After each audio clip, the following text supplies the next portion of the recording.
The field of nursing through history has been traditionally segregated by sex. It is expected that nurses be women. Many people view nurses as subservient to both doctors and patients, and for this reason denote it as not being feminist or cutting edge. This opinion, however, could not be further from the truth.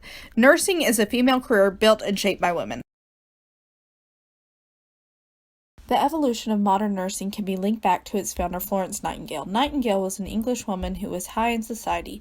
During her young life, she attended nursing school in Germany. Nightingale volunteered during the Crimean War to care for the sick and wounded soldiers. She was tireless in her efforts to care for them, often putting them before herself. Nightingale would work late into the night caring for the wounded, for which the soldiers nicknamed her the Lady with the Lamp.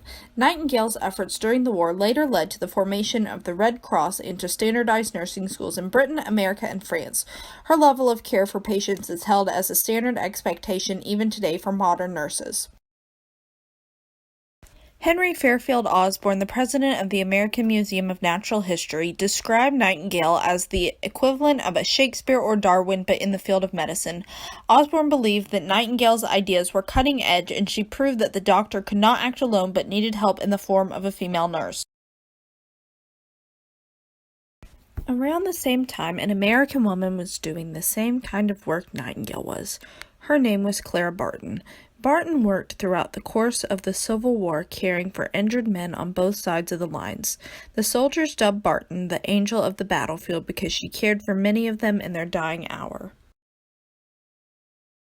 After the Civil War ended, Barton traveled to Europe, where she encountered the Red Cross Society, which specialized in the humane and merciful treatment of wounded, sick, and dying soldiers in time of war.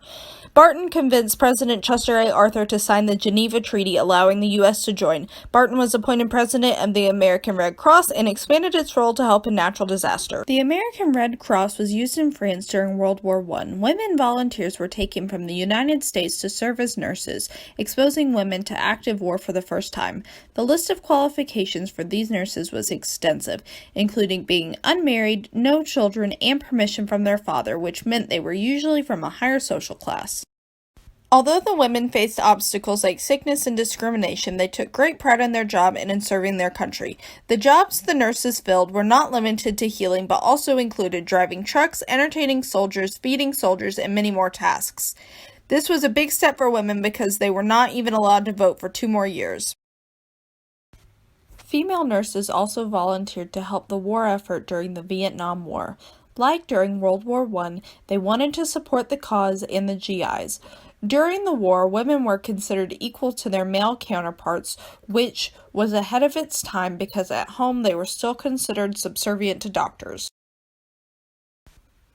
This war was particularly difficult for nurses because many people died and they felt they failed in their role as a healer.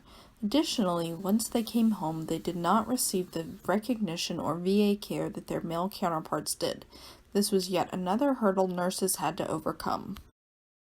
Nursing was growing not only in the military but also in the private sector. Prior to the standardized education for nurses, the female nurse often acted as a servant to the male doctor, creating a system known as the doctor-nurse game. This system is blamed on the roles of male dominance and female subordination within society, along with the evolution of nursing from the military. The doctor-nurse game was slowly abolished through the standardized education of nurses. Education for nurses began with hospital programs, which transformed to bachelor programs, and after World War II, many community colleges started offering nursing programs. The wide variety of education liberated the nurse to be her own role, serving the patient, not the doctor, within the healthcare field. In the 1960s, their role began to change as nurses were encouraged to be the advocate for their patient rather than a loyal servant to the physician.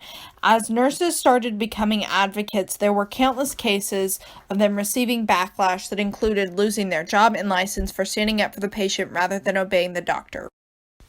As nurses were pressed for standing up for their patients, feminism made its appearance within the field. The feminist goal within nursing included the integration of men, desexualization of the nurse, and changing the way culture views nurses. Essentially, they wanted the nurse to be an equal healthcare worker to the doctor, not a doctor's servant. Feminist advocates suggested 3 solutions to make the nurse an equal healthcare worker. These included professionalization, collective bargaining, and comparable worth. The latter of the 3 was the most successful because it legally forced the healthcare system to care for its largest segment of workers. It was also on the largest scale and forced society to change its view of nurses. As stated earlier, one of the feminist goals in nursing was the integration of men.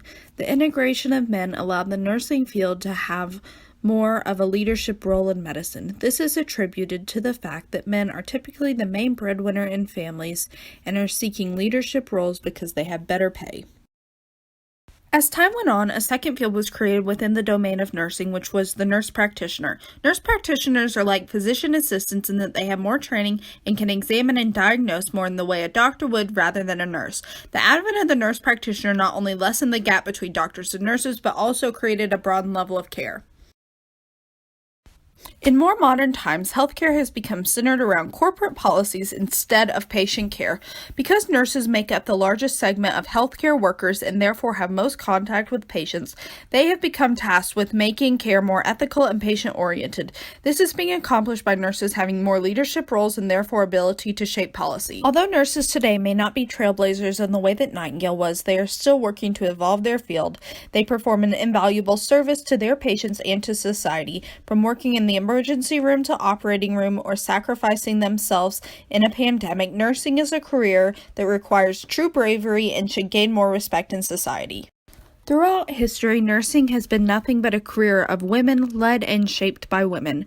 From Nightingale to Barton to 1960s nursing reformists, women have been the leaders in shaping this field.